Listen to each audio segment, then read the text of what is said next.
L'artiste ne meurt jamais, donc on aura toujours à suivre, à écouter la belle voix de la sœur Marie Missamou, mais elle ne sera plus avec nous physiquement. Hein, on n'aura plus à la toucher, à manger avec elle, on n'aura plus à parler avec elle. Bonjour Julie. Tout va bien? Oui, ça va. Ça va. J'allais dire le Seigneur fait grâce. Ça va.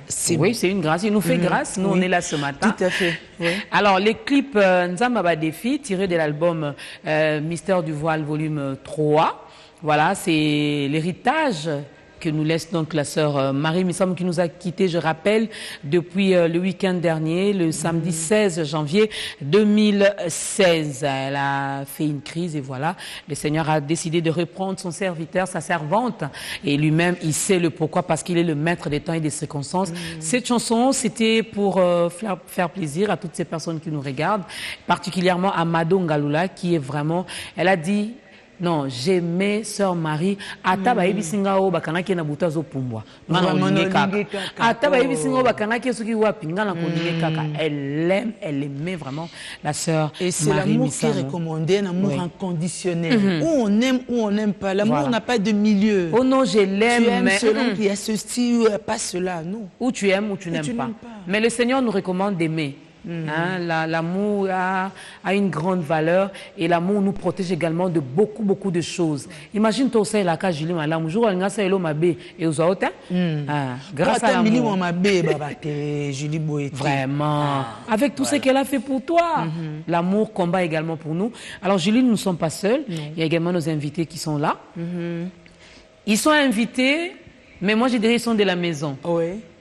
Oui, ils viennent quand ils veulent, ils partent, ils viennent, ils partent. Mais on va quand même les présenter pour ceux-là qui nous regardent pour la toute première fois. Et aussi pour la circonstance. Vu la circonstance, on est obligé également de vous présenter nos invités. Je vais commencer par maman Micheline Chabani qui est là.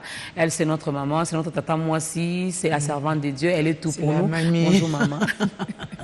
Bonjour maman Dorcas. Voilà. Il y a également fils Ngeleza qui est là.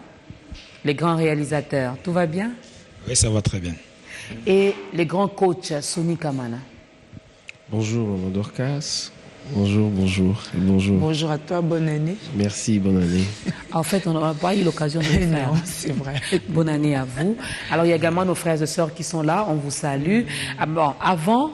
Les sujets ou les thèmes, c'est hommage à la sœur Marie Missamou. On a commencé à rendre hommage à notre sœur depuis qu'elle nous a quittés. On va continuer comme ça jusqu'à ce qu'elle sera accompagnée dans sa dernière demeure. Nous, on va continuer à parler d'elle parce qu'elle a eu à faire beaucoup de choses. Elle avait plusieurs casquettes. Elle était Ya Marie pour certaines personnes, Maman Marie, Miss Maria. Elle était sœur Marie. Sœur Marie. Elle était collègue des gens en tant que comédienne et tout ça, couturière, décoratrice et tout ça. Voilà, elle avait vraiment plusieurs casquettes. Alors, on vous propose d'abord un élément. Il y a les frères et sœurs, il y a les comédiens, les artistes en général qui ont bien voulu témoigner par rapport à notre sœur Marie Missamou. Suivez ces témoignages et puis on se retrouve pour la suite de cette émission. Nabiso faut alinga ba artiste.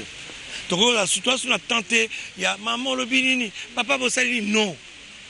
Ils doivent nous lelo mariake. Banze monde betami mbala na bezo betama a profiter nango te akiati kiango. Est-ce que le musicien doit continuer à mendier? Le musicien doit continuer à plaider? Le musicien doit continuer à pleurnicher? À nous, il faut que ba gouverneur nabiso ba alinga biso.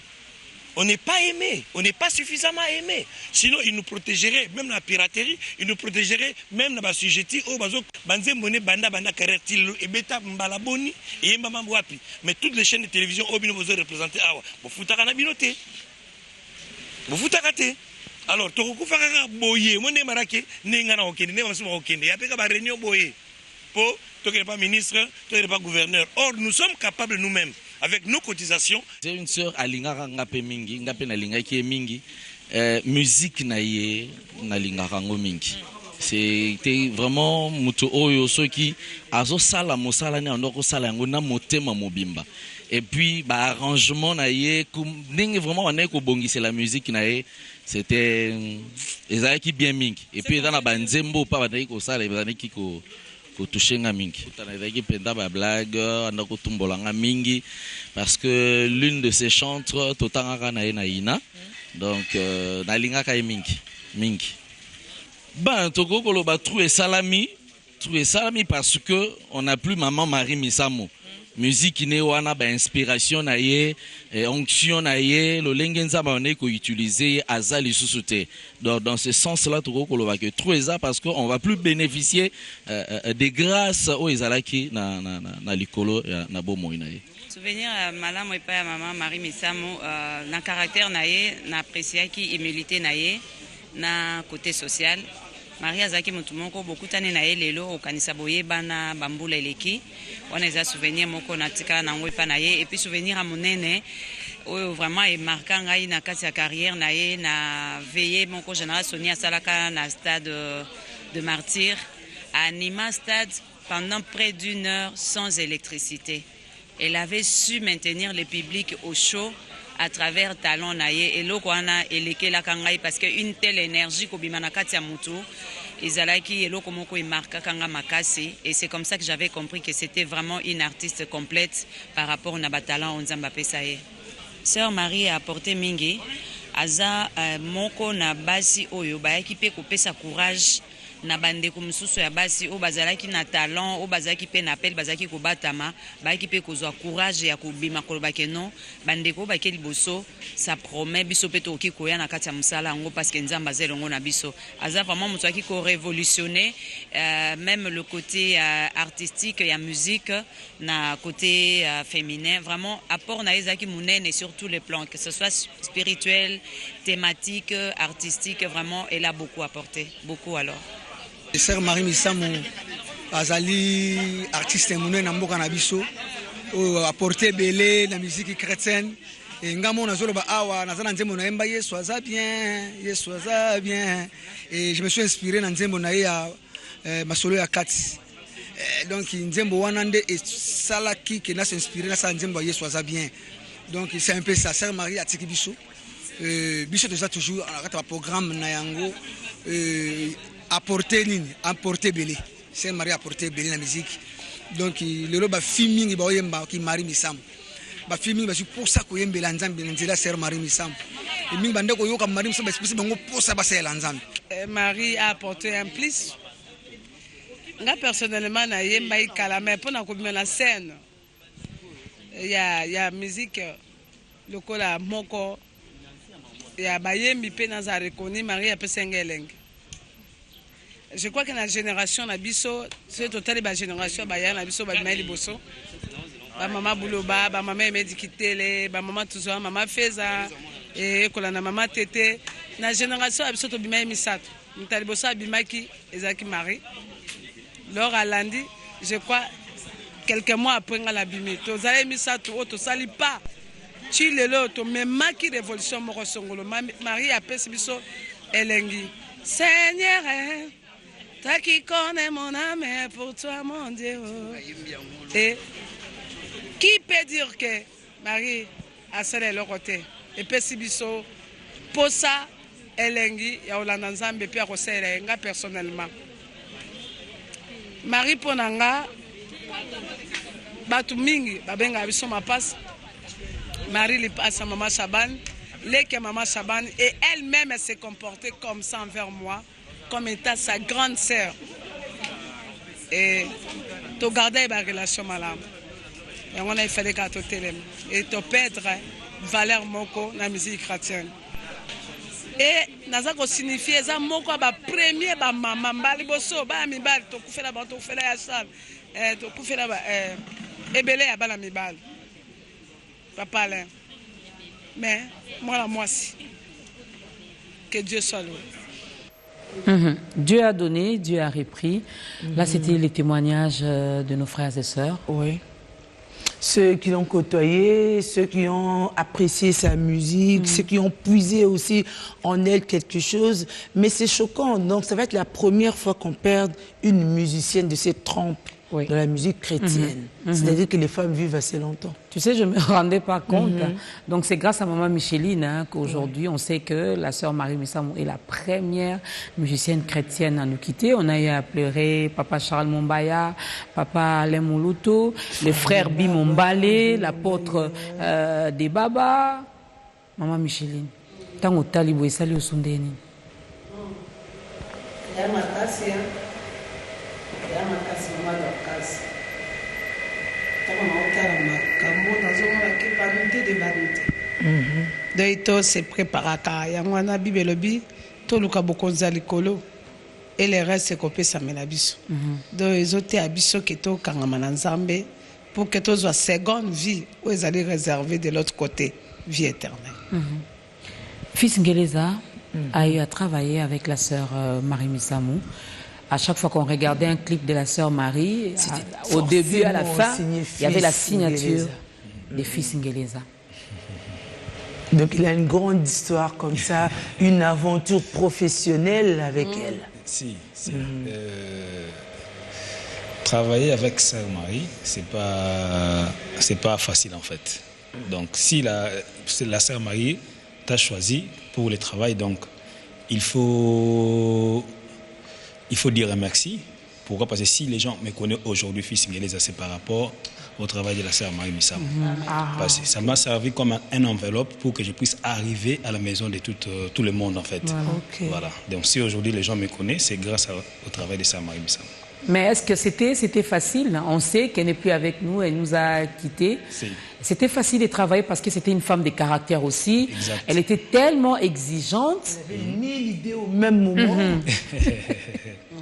Exact. La sœur Marie, elle est beaucoup plus très créative. C'est-à-dire, donc, si vous devez travailler avec elle, il faut être aussi de toi-même aussi créatif pour la prouver en fait. C'est-à-dire, elle ne peut pas directement accepter quelque chose que tu lui proposes, tandis que lui aussi, là, elle en a. Donc, c'est-à-dire, si vous avez quelque chose à lui proposer, il faut l'approuver vraiment, réellement, que la chose que tu es en train de parler, ça pourrait être quelque chose vraiment de réussite. Donc, c'est ça. Donc, moi, de mon côté, j'avais fait un très bon travail, que ça a montré aussi qu'elle doit être d'accord de ce que je suis en train de faire pour elle. Bossona Bambala, combien de fois? Bossona va 6000 fois. C'est vraiment beaucoup. Ah oui, c'est normal. Tu reçois dans plusieurs, donc tu reçois dans...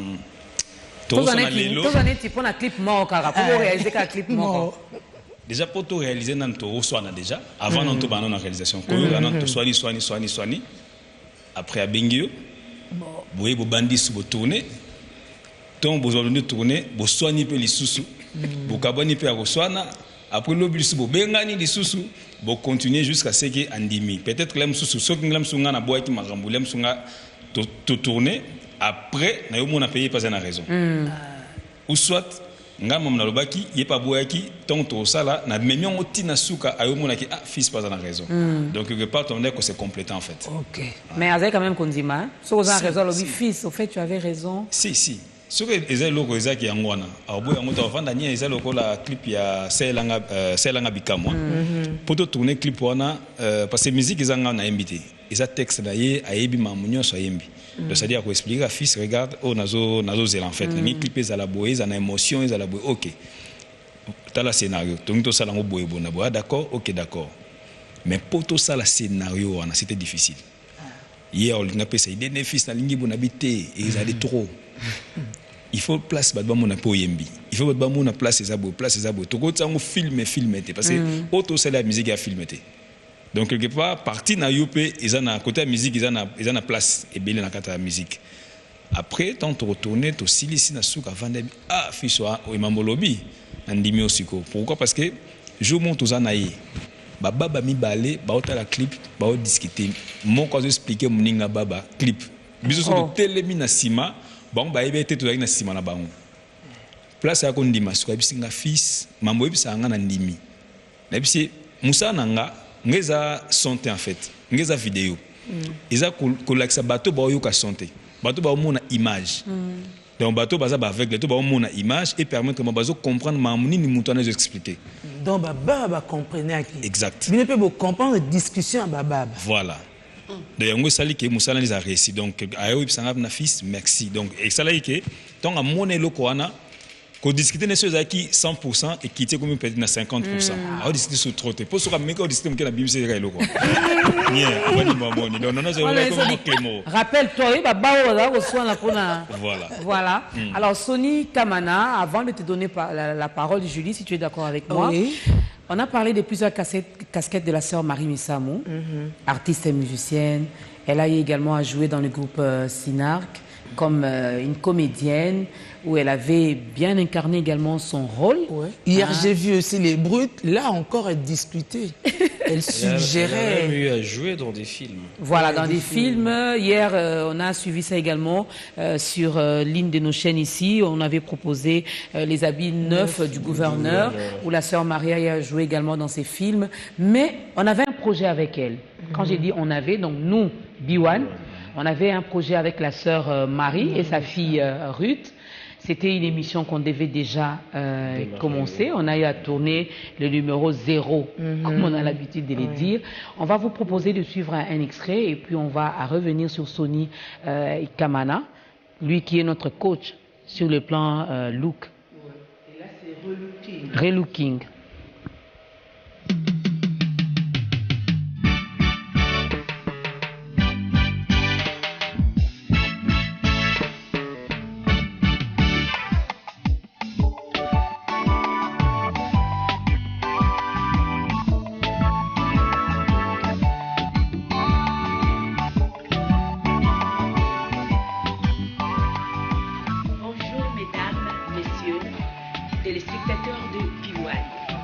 Bienvenue sur notre mission Relooking, entre parenthèses, la rénovation. Aujourd'hui, on va vous montrer comment on décore notre extérieur avec de pierre du Congo. Pour avoir ce résultat, nous avons besoin du ciment, du sable, la pierre naturelle et de l'eau, et surtout notre bombe de la peinture dorée.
Bonjour mesdames et messieurs, je suis Ruth Missamou et on est à ma campagne dans la rue. On est en train de chercher quelqu'un pour le show de Relooking.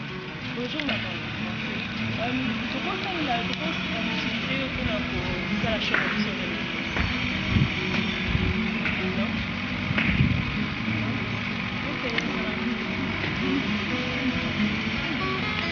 Well, she said no.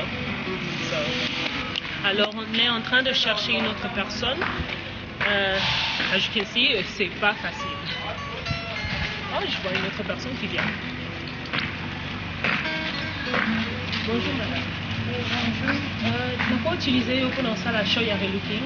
Déjà show mon photo, show immense. Excuse-moi, la presse. Pourquoi c'est la pluie? Vous avez un slide. Nous aussi bien. Mais tu dis que avancer. Nous allons payer pour les excuse-moi.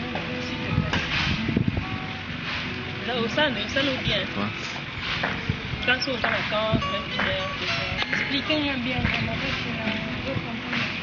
Ok, il y a ton soyo, de changer de tabac, de changer de maillot, de faire sur le tabac, de changer de style, de maquillage, de bastille, pour ça là, pour la vie. Tous les autres barreaux, c'est toi, si tu ne veux pas, c'est pas un problème. Comme ça, nous qui nous sommes.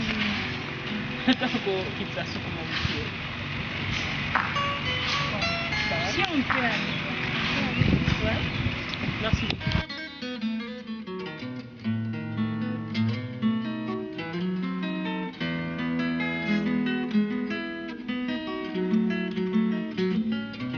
Bonjour Clémence. Bonjour maman Marie. Idée na biso eza boye. Tozozwa bato to reluke bango. Ça veut dire oza mwasi kitoko, oza bien, olataka bien. Mais toli topesa yo forme moko à lire moko ya olata lisusu soirée kokolata mote par exemple so oke wende ke koteka ou bien oke outi bacourse ndenge outi wana yango tolingi to apprendre tolakisa yo façon nini ya olata na bamoment opportun oyo esengi yango nomoni ma fille Rita azali na besoin l'air amoni yo azaki mpenza na besoin areduke yo naza d'accord. awa te aussi sa maquillage nalingi mpenza na chargé mpenza maquillage ebele mpenza te mpo aza na moi. Ça veut dire moi eza lumière moko oyo efrappaka déjà akoki kolinga te acharge elongi na ye mpo aobima lokola mwa motu moko boye neti azochoke bato ok na moi ezalaka mpenza bien te kotia maquillage ebele beaucoup plus na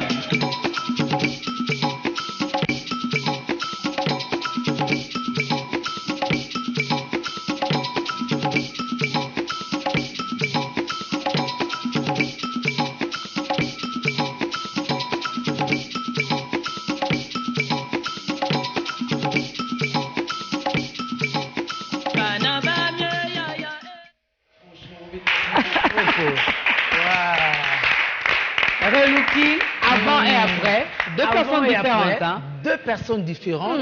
Et ça, c'est le projet conçu et réalisé par Marie Missamou, évidemment, avec Ruth. On se demande si Ruth aura tout le courage de poursuivre ça. Voilà. On ne sait pas s'il saura continuer. Alors, Soni Kamana, le grand coach. Voilà, tu as travaillé dans ce projet. C'est vraiment... Soanaki. Oui, Soana, boss à lobby. Yokaye, yolinga koloba ponga vena zaramuta tembe muke ndimisangeza moi passe. Mais c'est quelqu'un qui a de l'imagination. Tango yaki idée na ye yenda yebaki makambo azoloba. Liboso to comprenait qui était tout ça Kingai, tonton Jaco, toi na DG, na boss. Je crois que Julie Pazalaki, voilà. Tant à présenter biso moi anaye. Ngana ndima ki liboso na biso.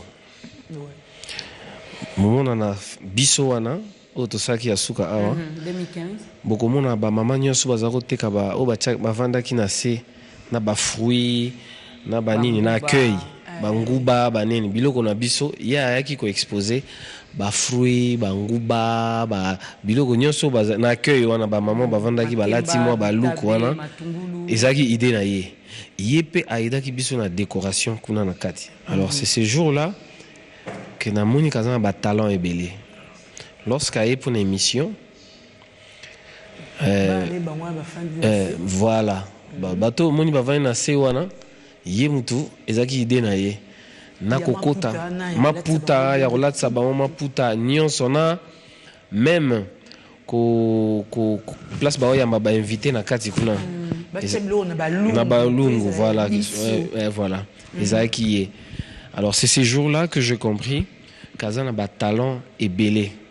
Vous imaginez que bah image Toyota là a relooké dans nos murs. Mur wana j'ai dit aux téléspectateurs que ça y a résidence na Yemoko.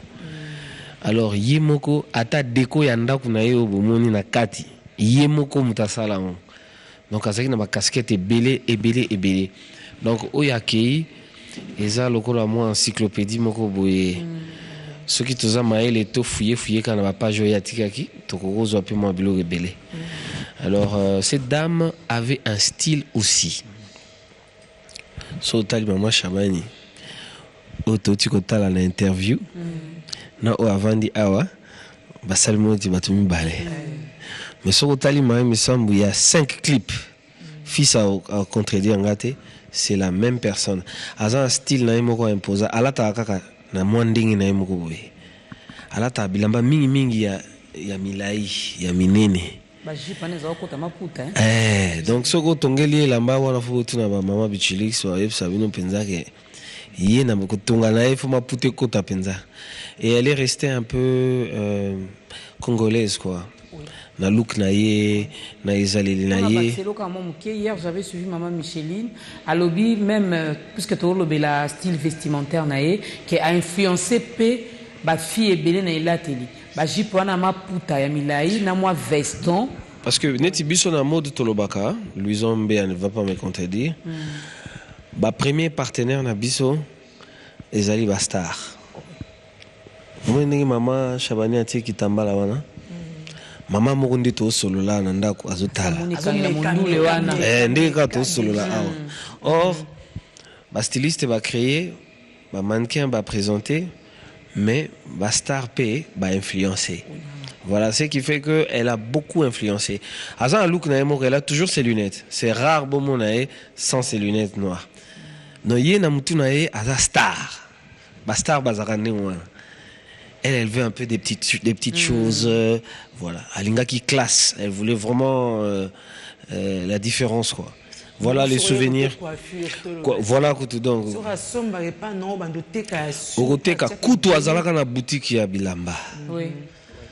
Donc pour vous dire que voilà, elle a vraiment contribué dans ma kambu ya mode makasi. Atlati sape ba quinoa, na ba quinoise, asala makambu belé, asali ba film, asali makambu belé. Souvenir ngana na oyaye, ezaka ya jour to sala ki ba tozo débattre pour la émission au Jotala. Je regrette que Eke na Sougate, j'espère que sa fille va achever l'œuvre de sa maman. Et ça qui jour où il a pesa qui biso pe ba matière ébélée quoi. Voilà donc et moi je lui ai posé la question pourquoi avoir choisi B1 Aseki. Abi parce que sa chaîne ya mnene. Abi a mbala moko na zo bateau na luka. Donc na bisa ke ka frapper n'importe bien. Mais biso pe to assure que to zabilo mo pana. Donc moi je pense que là mnene o yazaki na ngozaki pays militaire. So mutatali la musika okansa on dirait mais quelqu'un de très humble soko yebna bo solo la bukiti na se Kitty Penza, voilà ce que moi je peux dire. Avec douceur, parce que après Bisso de 2015, Biwan avait organisé avec le patron, les DG, tout le monde. Moi, dîner mon pour nous remercier ma partenaire. Elle était venue. Oui, on a eu même on s'est l'émission à l'Okuta avec Oazé quoi et tout, on a rigolé. C'était en ville, voilà. Je me souviens. C'était bien. Alors, maman Micheline, nous sommes des chrétiens. Question au fond de tout, on peut te béler au Zélango. Depuis que la sœur Marie nous a quittés, déjà de son vivant, il y a bien, parce que tous abatou, on ne peut pas être aimé de tout le monde. Les arabes n'ont pas séparé la biso, les arabes n'ont pas séparé la bisoté. Mais moi, passe dans mon thème par rapport à mon comportement et à ma bé, tu retrouves un petit et pas à chrétien. Quand il y a sœur Marie Gobima vendredi le 29. On a vu des choses, na matin et papa allait moloto. Comment même les chrétiens se comportent qui?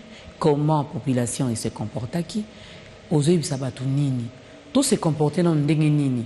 Jour wana, il y a Ebembe à sœur Marie Kobimana Morgangalema et qui ne se peut vous allez exposer dans le palais du peuple, surtout les chrétiens on a tous en batu nyonso.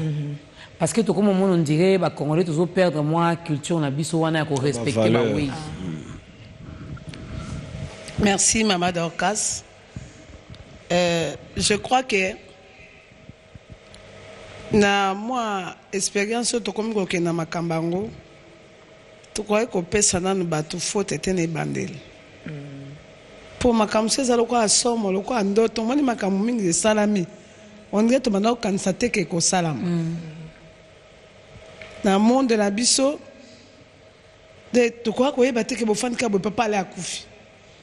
Au moins moi en gourmand wana moi donc somo wana et et c'est même bateau moyen même à se préparer contre malamte.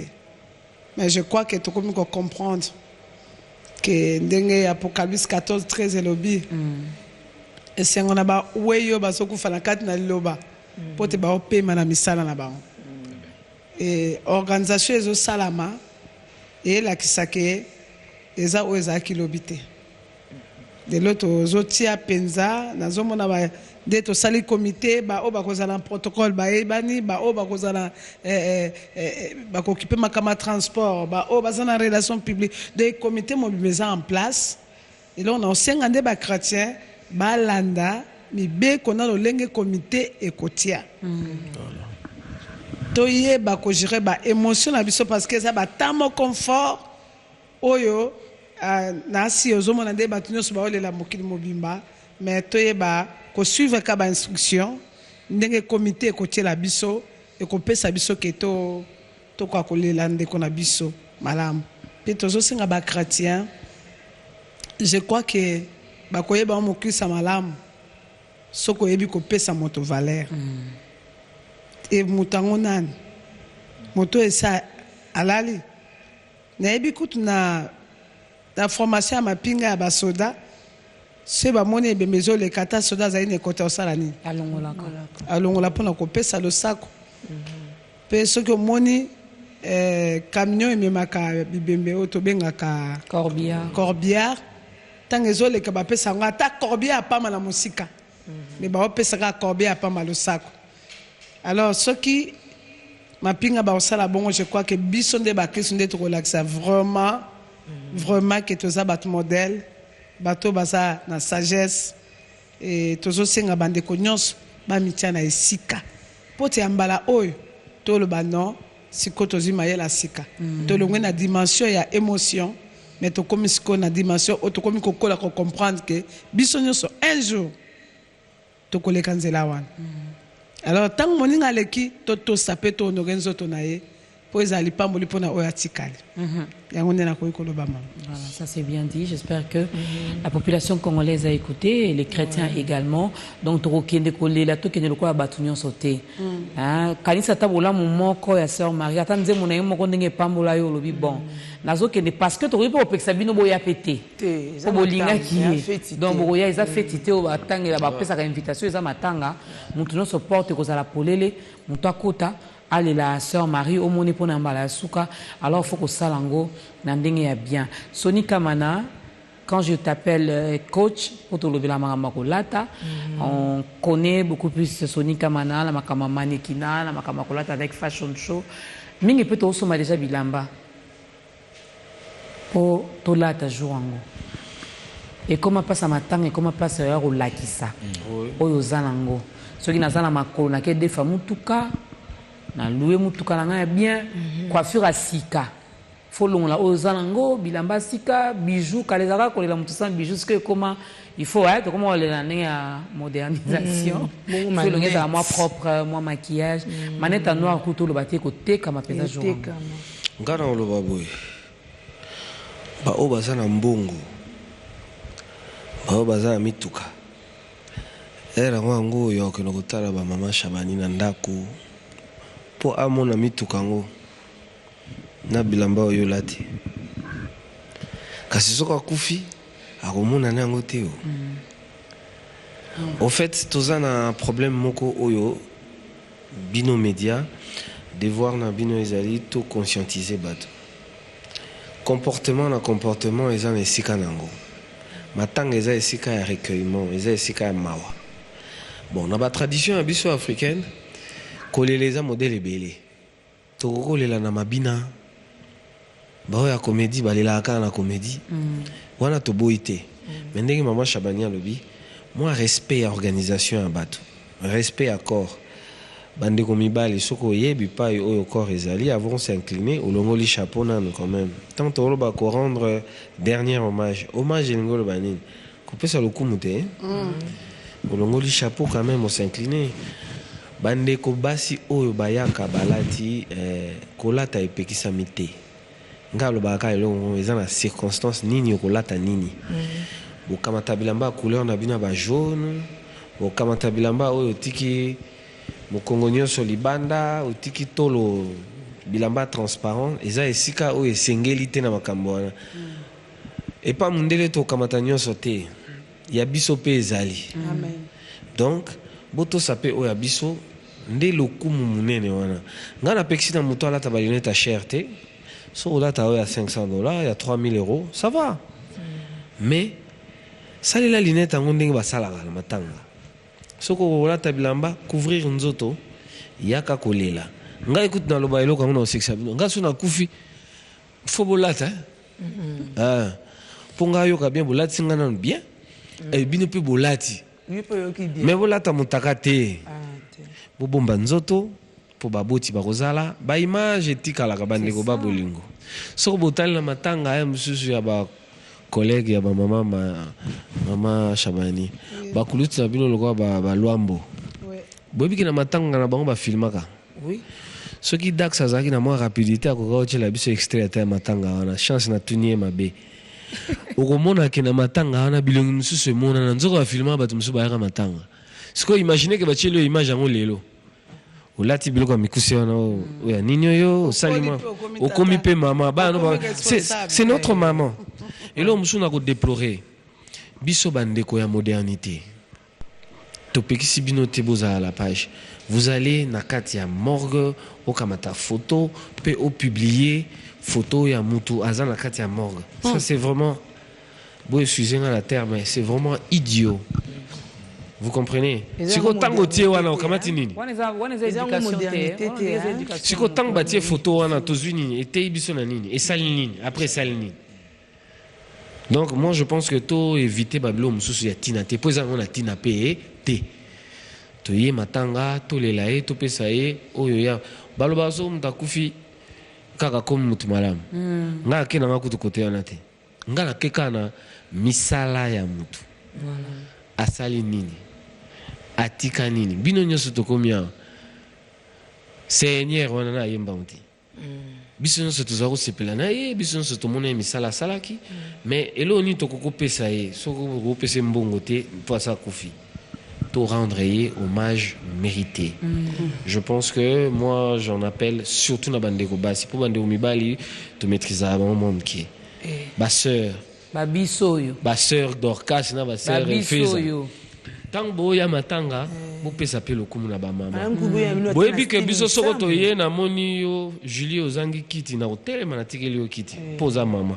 siko mama ngo ya ndenge nini ona opesa respect alati pe ndenge nini voilà donc bolata ba couleur ya makasi te moi pesa makasi eza pe circonstance wana te tolata bilamba sombre soki uniforme mo aliputa mama Shabani basali o amoni akoko somba aka sombi alati soki ezate ndenge Julia tie wana okamati ka chemise moko noir otie na kati ndenge Dorcas aza mwa molili to ndenge mama Shabani aza eza nango bien to lela ye na limemia to rendre ye vraiment hommage au yazo mérité voilà ce que je peux dire.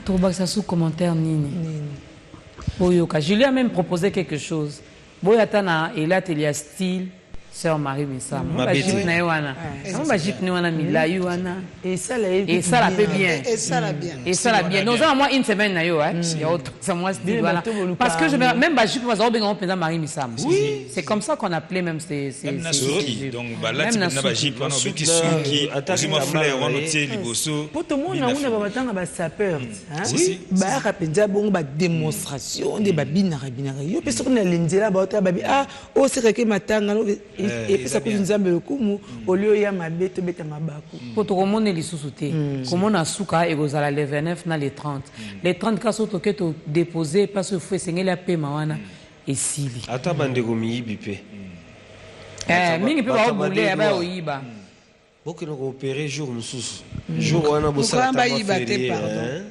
pour azaki mama abatunyos oyebi ke Marie Maman Dorcas na Julie Marie akufi na chango oui azaki mwana chango akyo zoka ka pa ya botamaki awuta ki akoma na makampani na ndako nende bamoni wana mais akende retraite wapi na chango liwe écouter li pe ake hôpital wapi na chango et même bana chango je crois que na liwa marié il faut bamona ki ba perdre valeur na bango moko nde to déploraki mwa ba trouble ba désordre elengai kobanda mais nkola za lokumu mpo ba comprendre nkolo wana père de la Marie lokola vraiment mona ntango bandeko nyonso bashege Marie aza mutu moko bato nyonso ezala bashege ezala mikola na bozwa congé na émission moko te papi mbo maman Micheline na kati mo moke alobi jour mo azoleka bashege mo batelemisi ye ya Marie tolinga ko mingo ko bala ta mo na biso te donc batumboli ye baseki bon moi extrango alors maman Micheline tokozongela et pas notre continuer ko interpeller batou parce que c'est vrai bala to bana ki lundi to lobeli ndenga kufi to lobeli to déplorer makambo mabezo salama na commerçant pe ozelika liwa ya muto noteka photo na 500 francs bon olia ngo aussi là ozasun ko star muso akufa pozongela sous commerce bon en attendant ce que star muso wana kufa ce que ça msana a changer commerce tout ça batu po biso no storoleka en tout cas mtokotika la zati mais liwa sœur Marie a interpellé biso écoutez la retraite ya yo écoute au wapi et puis na moment nini et puis écoute to lela et bon yo msusu to lela na photo et silika je dis yo zate et silika il y a nous pleurons sur ce plateau. Il y a également Benjamin Moulamba, le frère Benjamin Moulamba, qui continue d'ailleurs à pleurer également la sœur Marie parce qu'il y a un album où il y a Souka Awa. Benjamin Moulamba est bien kati, baimba qui na sœur Marie. Alors tu proposé bino à rendre un peu hommage. Moyembi, balobi comédien la ranaki comédien. Moyembi ale laka na loyembo. Regardez ces clips. Shalom. Servante de l'Éternel, la sœur Marie Bissamou. Na yeli suli boso na bino pona ko yebisa bino Yesu atika kilikolo akiti dase pona nga na yo lelo tobika pona nga na yo lelo tosekwa okomona ngai tango nyonso na nzela kaka mokeli nanga alobe yebinga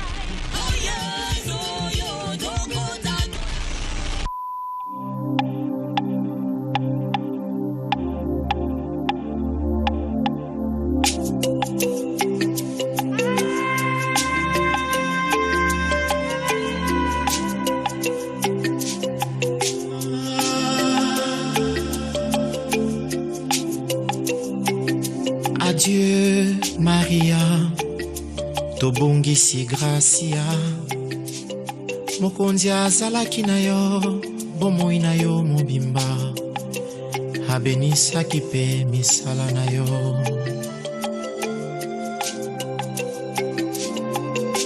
Bolamu ya moto, bayebaka se sima ya liwa, tozwi tango te. Ya koloba na yo, merci. Tozwi tango te, ya koloba na yo, denge tolingaka yo, Marie. Adieu, misamu, mbote ya suka. Ozalaki awa, lelo yo komi musika. Tokomonana se na mboka ya sika.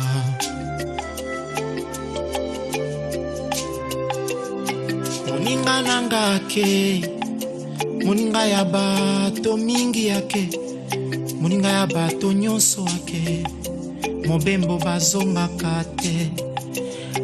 Ata toleli ndenge nini, akozonga te. Marie Misamu yewana hake motema etutamie ekauki lokola lititie Zambe soki olakisaki nga ata na ndoto nalingaki na mibongisa na mpasi oyo liwa ya balakata nakoki te kokanga motema Marie Misamu ake atiki nga na mawa atiki libota na mawa mangomba batikali na mawa Marie Misamu ye wana ake tolingaki yo na mitema tango mosusu toyebisaki yo te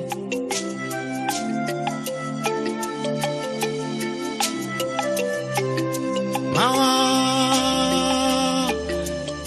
tango tokoyoka mongongo na yo Maria Marie Misamu ye wana hake motema etutamie ekauki lokola lititi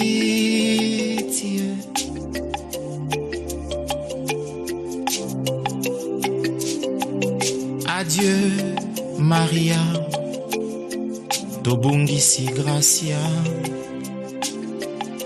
kasi mokolo mosusu tokomonana po ete biblia elobi ete esengo na bawei kati na nkolo. Adieu Marie Misamu, nous t'aimerons toujours.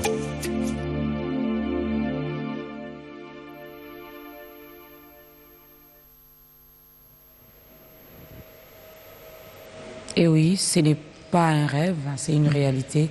Adieu Miss Maria, elle nous a quittés, elle est partie. Là, c'était le frère Benjamin Moulamba qui a eu quand même cet amour, ce courage d'écrire, de chanter, de rendre hommage à la sœur Marie. Il y a également les artistes et musiciens chrétiens qui sont en train de chanter chez Christian Litassi. Donc, si vous avez également le temps, allez-y. Allez poser également votre voix. Allez pleurer la sœur Marie Misamu. Bien qu'Aroyokate, mais si vous avez le temps, venez aussi passer la voix sur Biwan. Voilà. Biwan également est en train de... Parce que pour nous, c'est un partenaire aussi privilégié. Tout à fait. Et donc, autant que les autres, nous, on la pleure aussi. Oui. Un partenaire de Bissau que nous n'aurons plus lors de nos salongos, que nous n'aurons plus pour nous faire le relooking de nos événements. Non. Alors, qu'est-ce qu'on peut lui donner? Et au mois de juin 2015, elle était venue avant tous les invités. Parce qu'elle savait que, elle avait dit, et pire encore, elle avait un concert après. Vraiment. Voilà. Elle est venue à Biwan avant, à coiffer banana nyonso o ayaki na bango so balaki 12 à coiffer bango no so 12 à maquiller bango à latisi bango à décorer ba panier na bango wana parce que c'était biloko na biso comme thème ayaki na biloko na biso bango ba tondolo o no so boyebi ke za na ya biso ana Congo. Elle avait amené sa bambizo à tiena ba panier wana. Quand elle a fini, elle a dit na kena na concert so na sisi avant et que bino bo sisité na ozonga. Mais ceux qui ont dit, il y a un concert pour nous en attendre. Nous en attendre. Elle savait que c'était le Sabatunions. Elle savait que c'était le Sabatunions. Donc, aux ans à Mongongo nayo, aux ans à temps nayo, Kende, Chavwa na on dit moi Marie Misamu. Tozo le laïe parce qu'elle est artiste, Azaki na batalin belé, Tolinga qui est, Toyeba qui est. À ces pays congolais. Moi je dis même, je le dis sur ce plateau, même Bao Bazaro Lingeti, Bazaro va devant tout le monde. Mais Bazaro Zonga Penza, Neto Baran Koukou, Nakati, Babina Kabinaka, oui. Aïmbi bien. Aïmbara bien. Aïmbara bien. Dis moi là, Zara bien. Zara bien. Ata na kuzu bondimaki. Sikoyo, totika hypocrisie. Maman Micheline est là. Olinga Kaye, il est temps de Sonia Lobby. Appelle, maman Micheline, je vous aime beaucoup, j'aime votre travail, j'aime votre façon de faire les choses. Que Dieu vous bénisse. Olinga rapete, j'appelle courage. Maman Micheline,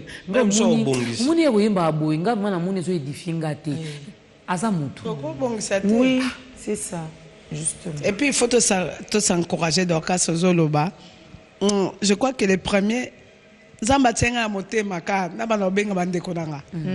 Et na mi santaka vraiment responsable que nazamuka ba mama et na bana ko benga na benga e mari na benga na tomber n'est pas Esther atuni na oki atuni Esther na ni mam cheni pesa ngai ya nanga boni na benga kana biseka je t'aime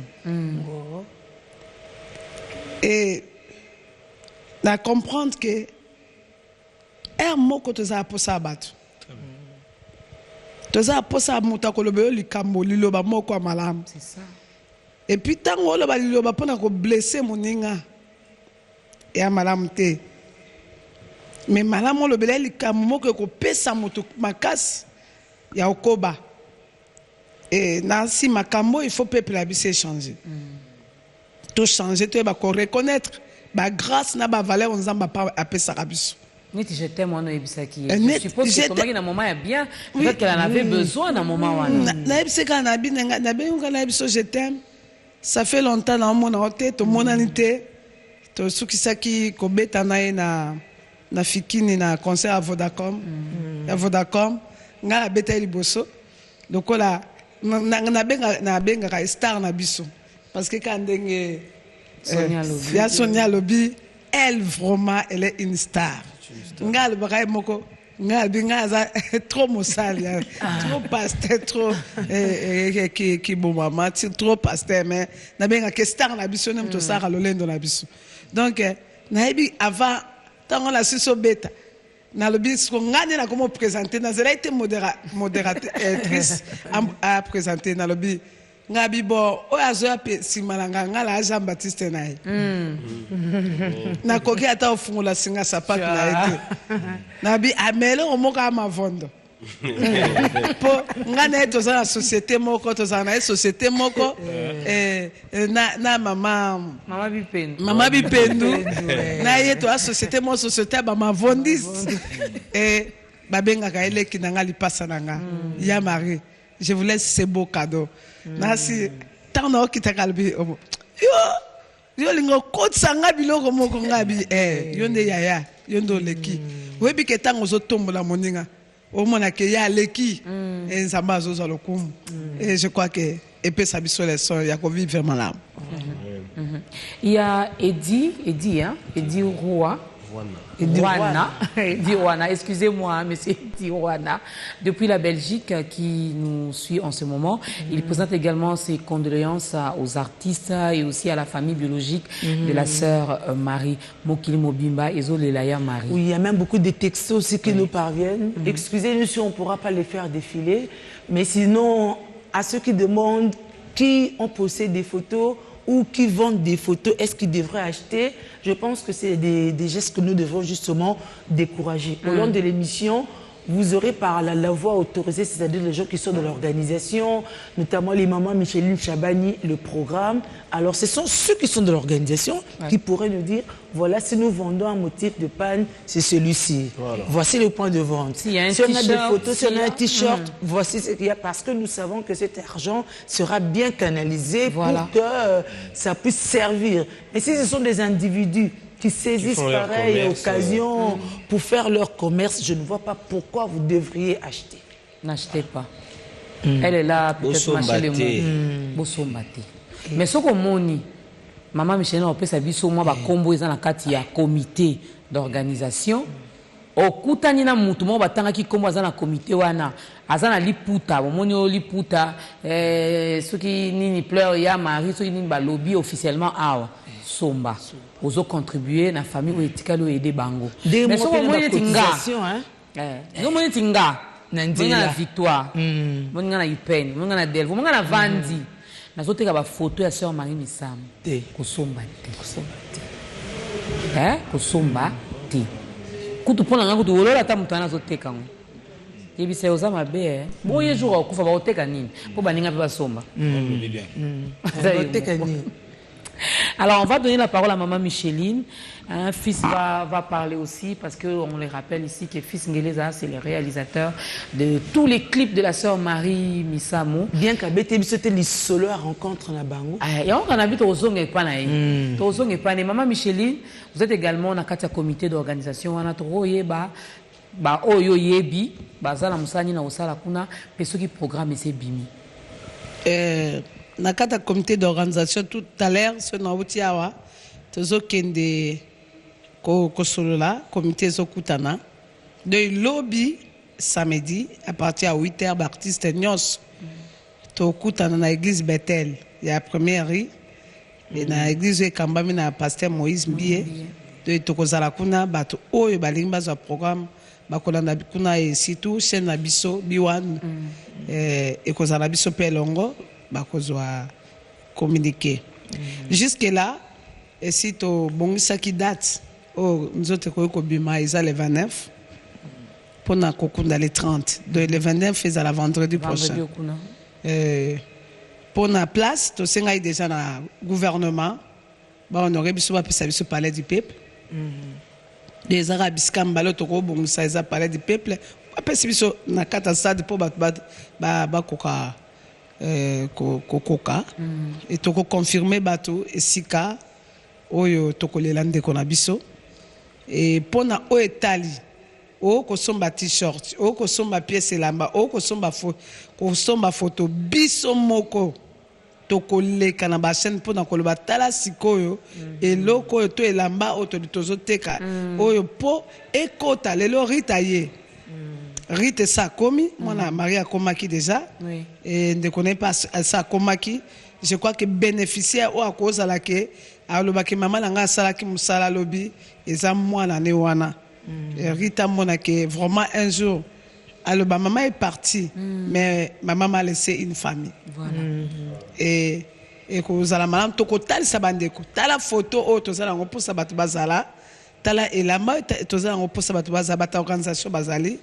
Je crois que coordinateur organisation na biso les frères Patrice tous dans le département onde tous ali maman Michel Nazali na ba obandeko ba yebi tous na maman Laure pe azali na kata communauté parce que ye aza du côté social biso za du côté relations publiques et na kosongo aussi côté ya social toza ba mama ya sainte de ba yembi nyonso surtout ba papa Boshaba bande konyon surtout oyo ba yebi to sangani yokola mutu moko po mona likambango il y a pas de distinction il y a pas de séparation on a zala MCCT on a zala boité toza corporation de la musique chrétienne et biso nous sommes une famille heureusement bana nzambe on peut se séparer, mais on ne se divise pas. Et séparation est autorisée. Tout le monde a ensemble, Nanzela Abraham, na Lot. Alors, ceux qui sont à gauche, ils sont à droite. Ceux qui sont à droite, ils sont à gauche. Mais, ils sont raté. Oui, ils sont se séparer, mais l'autre a subi Tumbakuna. Na Kotoyo. Abraham a dit est-ce que cacherai-je à Abraham ce que je vais faire à Sodome? Parce que Abraham est mon ami. Je n'ai pas compris.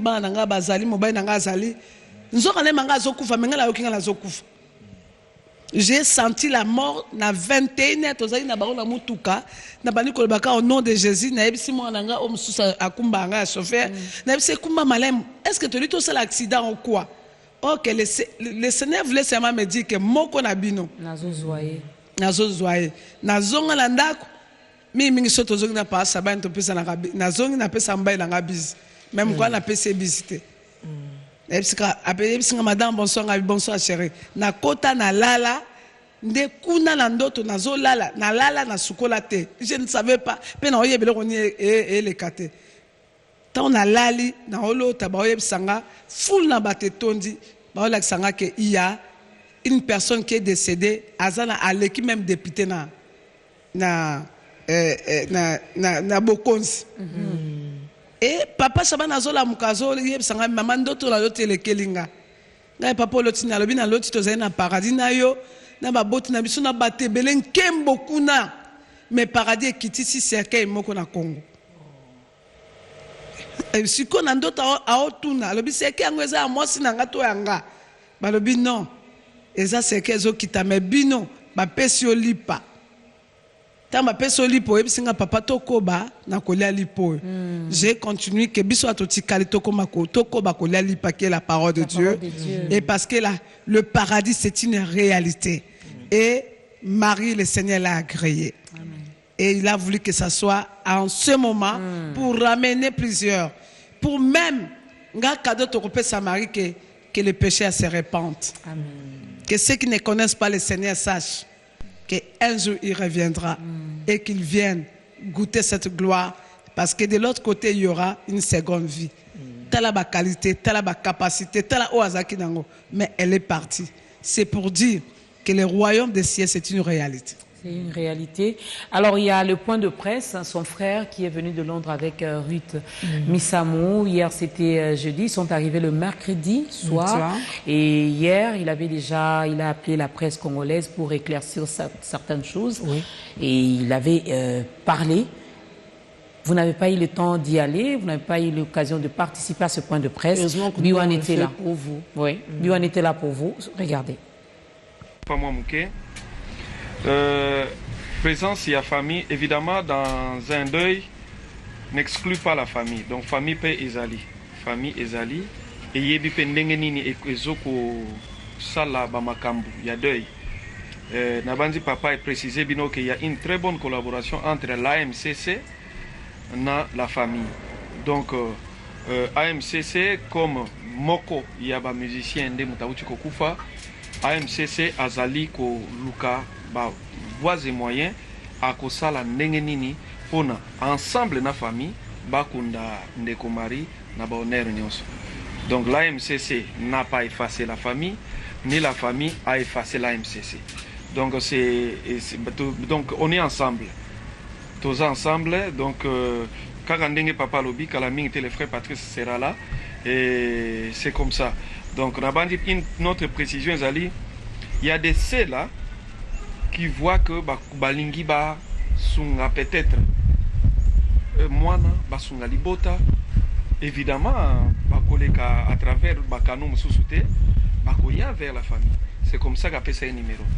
Parce qu'on a besoin des soutiens. La famille a besoin de soutien spirituel makasi. Et ça, moko talaka kako perdre moko yaba icône oya salaki que famille comme qui une famille connue dans le monde. Ce que on a besoin vraiment de soutien spirituel. On a besoin de conseils. Et puis évidemment, on ne peut pas refuser que ça a besoin de soutien même financier. Parole. Na pesi biso nano mbote ne boye tokutani lelo. En tout cas, na remercier biso na disponibilité na bino. Bo pesi biso temps na aéro tokutana to me ko passer message tozana. Alors se présenter nga comme nga Désiré Ngolo. Moko ya moko ya ndeko ya Sœur Marie Misamou. Ndenge Papa Caleb alobi nga mutu na vandi na mwana na ba age nazwaki eti tokomi lelo. Alors tozalaki te toyaki depuis hier toza wana mwana tolingaki un peu tozwa temps topusa na liboso na bino topesa bino moi ba précision sur makambo nde ezotambola. Alors d'abord on va remercier mutu nyonso to assister biso banda eto bandaki samedi ti lelo mutu na point na ye. En tout cas asali moi quelque chose pour que makambo e avancer na ndenge ya bien. En tout cas merci pour na yango. Bon continuer ko sala wa malamu pour que makambo pe kende sila bien pour yamine les ans liboso. En tout cas merci beaucoup. Et puis Yami Balé na osenga vraiment ba soutien na bino makasi pour famille zo lexa vraiment temps moko difficile. Alors étant que bana nzambe soutien na bino spirituel est très très très important.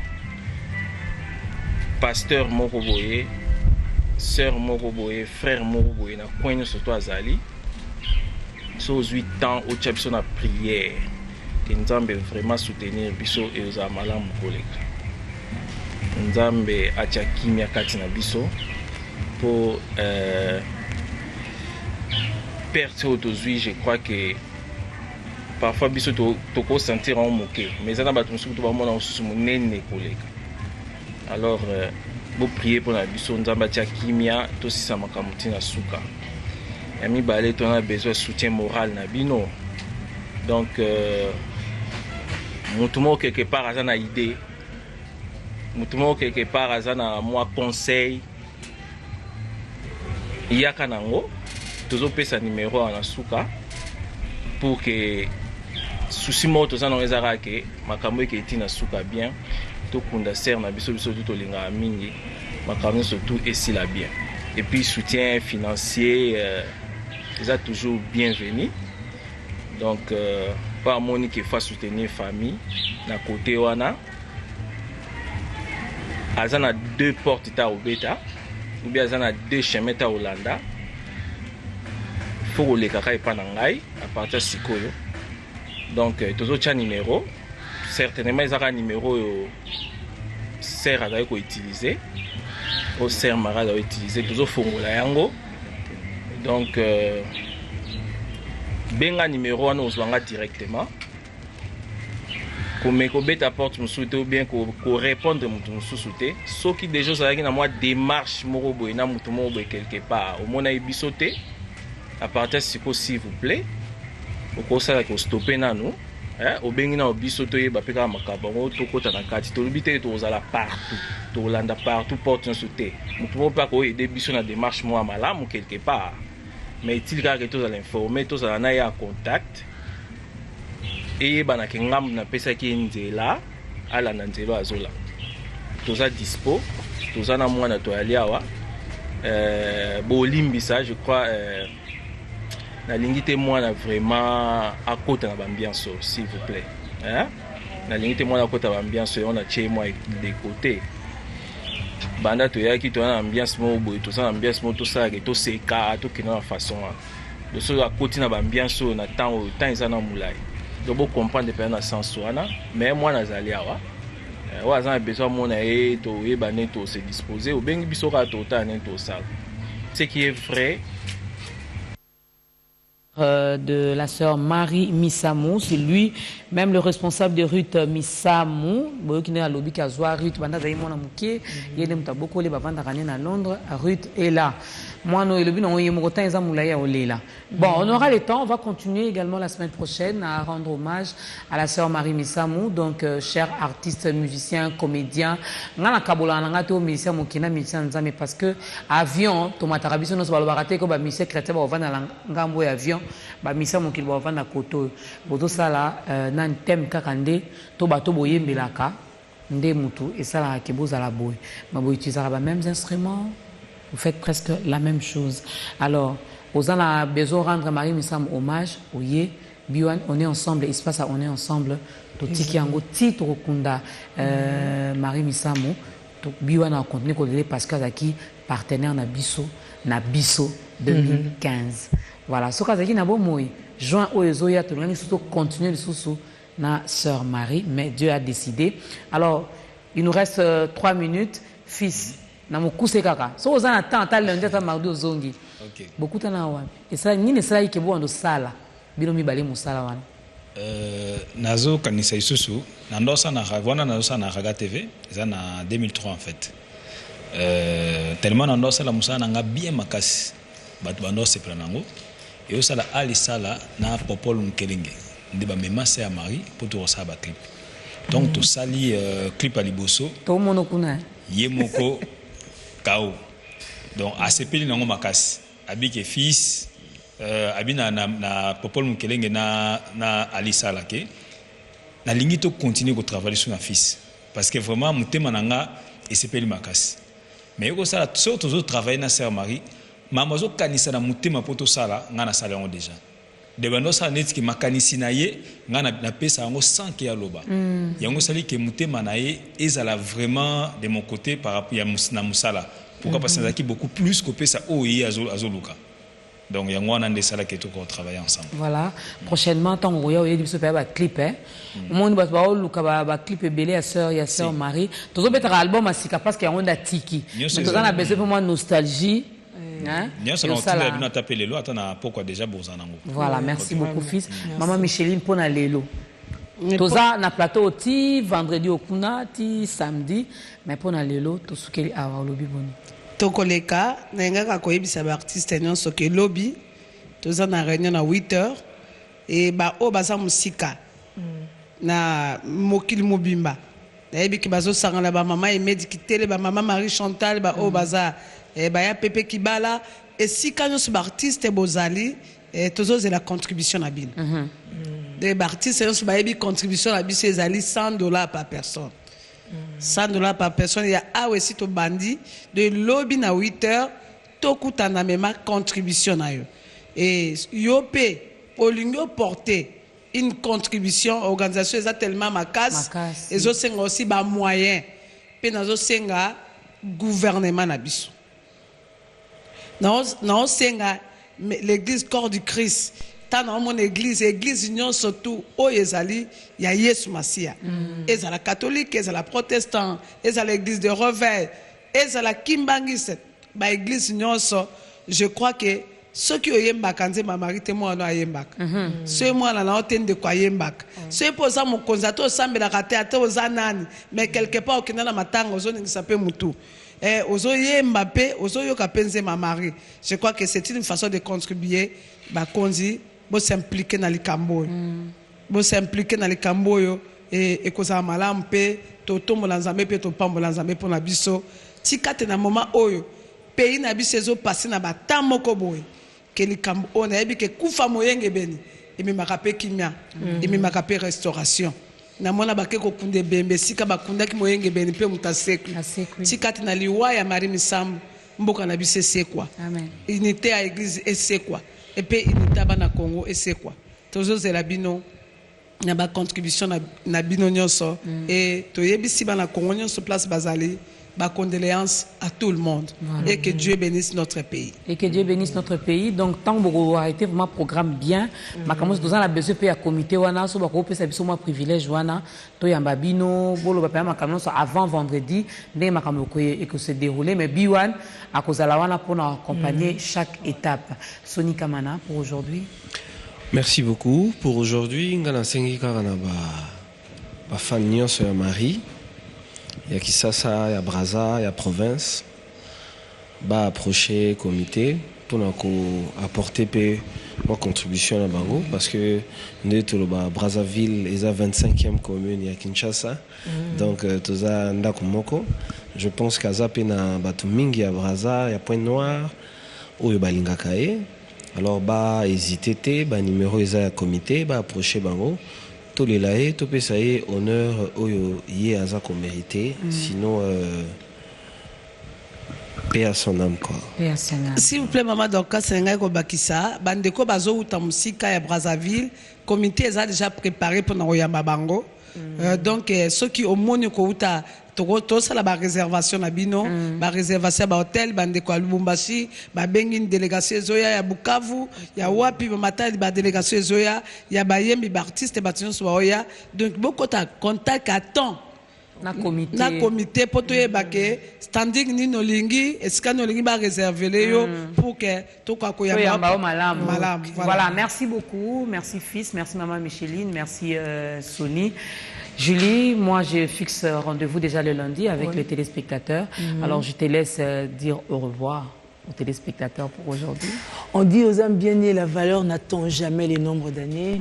L'artiste ne meurt jamais. Vous avez vu tout ce qu'on a raconté ici, démontré par rapport à Marie Misambo. Ça veut dire qu'elle est grande et elle demeure. Pour nous, pour moi, l'idéal c'est qu'elle continue à vivre dans nos cœurs, dans nos vies, par rapport à ce qu'elle a apporté. Ce n'est que dans ce cas-là qu'elle sera réellement immortelle, parce que nous croyons même qu'après la mort, il y a la vie.